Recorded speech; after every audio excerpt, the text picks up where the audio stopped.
औज़ुबिल्लाहिमिनश्शैतानिर्रजीम बिस्मिल्लाहिर्रहमानिर्रहीम। प्यारे बच्चों, आज हमने चैप्टर 4 शुरू करना है, क्लास 9th का। टॉपिक है man made disasters. Man made disaster. Man made disaster the disasters caused due to negligence of man.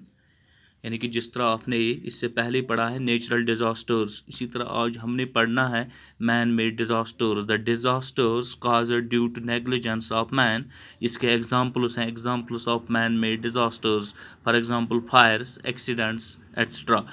इससे पहले हमने पढ़ना है, आप प्यारे बच्चों, आपको याद रखना है डिज़ास्टर साइकिल। यानी कि हमारे लिए ज़रूरी है, यानी कि मैन मेड डिज़ास्टर जो है, ये टॉपिक है, इससे पहले आपको ये चीज़ याद रखना है कि डिज़ास्टर साइकिल आपको याद रखना है। यानी कि डिज़ास्टर साइकिल में क्या क्या आता है, डिज़ास्टर साइकिल क्या होता है। यानी कि जब कोई आफत आ जाती है, खुदा न करे जब कोई आफत आ जाती हैं, जब कोई आफत शुरू हो जाती हैं, हाँ, तो इसमें आपको ये चीज़ें याद रखना है कि डिज़ास्टर साइकिल क्या होता है। यानी कि डिज़ास्टर साइकिल में सबसे जो अहम पॉइंट है, यानी कि डिज़ास्टर इम्पैक्ट।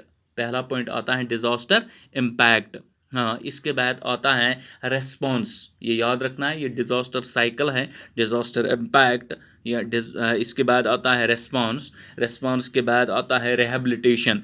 हाँ, रिहेबिलिटेशन के बाद आता है रिकन्स्ट्रक्शन के बाद आता है मिटिगेशन के बाद आता है प्रिपेयर्डनेस। यानी कि ये जो ये 5 पॉइंट्स हैं, दीज आर द 5 थिंग्स। हाँ, ये 5 चीज़ें किस में आता है, इसको हम कहते हैं डिज़ास्टर साइकिल। क्या कहते हैं, डिज़ास्टर साइकिल। हाँ, पहला क्या है डिज़ास्टर इम्पैक्ट, दूसरा क्या है रेस्पॉन्स, तीसरा क्या है रिहेबिलिटेशन, हाँ, 4th पॉइंट है रिकन्स्ट्रक्शन, 5वां है मिटिगेशन, हाँ, प्रिपेयर्डनेस। ये 5 थिंग्स हैं, दीज आर द 5 थिंग्स। देखिए, जो रेस्पॉन्स है, रिहेबिलिटेशन है, रिकन्स्ट्रक्शन है। रेस्पॉन्स यानी जब कोई आफत आ जाती है, हाँ, जब कोई, जिस तरह आपने पढ़ा है नेचुरल डिज़ास्टर्स में, इसी तरह देखिए मैन मेड डिज़ास्टर्स में जब कोई आफत शुरू हो जाती है तो हमें क्या करना चाहिए, रेस्पॉन्स के बाद यानी कि इन लोगों को रेस्क्यू करना है, जो आफत की घड़ी में जो लोग आफत में फंस जाते हैं,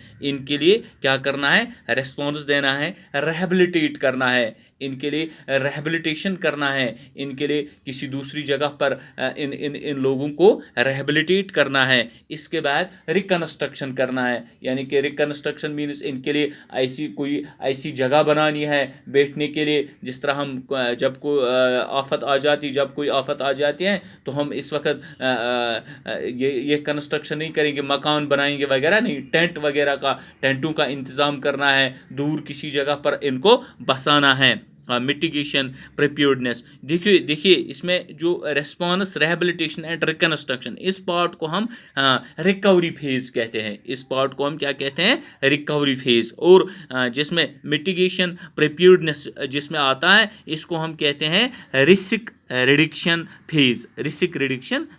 यानी कि mitigation, preparedness, risk mitigation phase means इसमें हमने, हाँ, यानी कि इसमें ऐसी रिस्क नहीं लेनी है, कोई आफत आ जाए और हम ऐसा टेंट खड़ा करेंगे, खुदा न करे, हाँ, इस टेंट में भी नुकसान पहुँचे। हाँ, देखिए इसको हम कहते हैं रिस्क रिटिगेशन फेज, और जिसमें रेस्पॉन्स, रिहेबिलिटेशन, रिकन्स्ट्रक्शन आता है, इसको हम कहते हैं रिकवरी फेज। प्यारे बच्चों, ये आपको याद रखना है। यानी कि जो डिज़ास्टर साइकिल है, डिज़ास्टर साइकिल में जो अहम जो 2 पॉइंट्स आते हैं, एक फेज को हम कहते हैं रिकवरी फेज, दूसरे को हम कहते हैं रिस्क रिडक्शन फेज। हाँ, रिकवरी फेज में आता है रेस्पॉन्स, रिहेबिलिटेशन, रिकन्स्ट्रक्शन। हाँ, रिस्क रिडक्शन फेज में आता है मिटिगेशन और प्रिपेयर्डनेस। हाँ, डिज़ास्टर इम्पैक्ट यानी जब कोई आफत आ जाती है उस वक्त हम क्या कर रहे हैं। कुछ लोग मर रहे हैं, कुछ लोग जख्मी हो रहे हैं, हम इन लोगों के लिए क्या कर रहे हैं, हम इनको कैसे फर्स्ट एड दे रहे हैं, हम इनको कैसे बचा रहे हैं, हाँ, हम इनके साथ क्या सलूक कर रहे हैं और हम इनको क्या मदद दे रहे हैं, हाँ, इनके लिए क्या कर रहे हैं। ये रेस्पॉन्स में आता है। रेस्पॉन्स में आता है सर्चिंग करना, इस जगह पर जहाँ कोई आफत आ जाए, for example man made disasters में, मैन मेड डिजास्टर में आपको एक डिजास्टर बताओ, फायर, फॉर एग्जांपल किसी जगह पर आग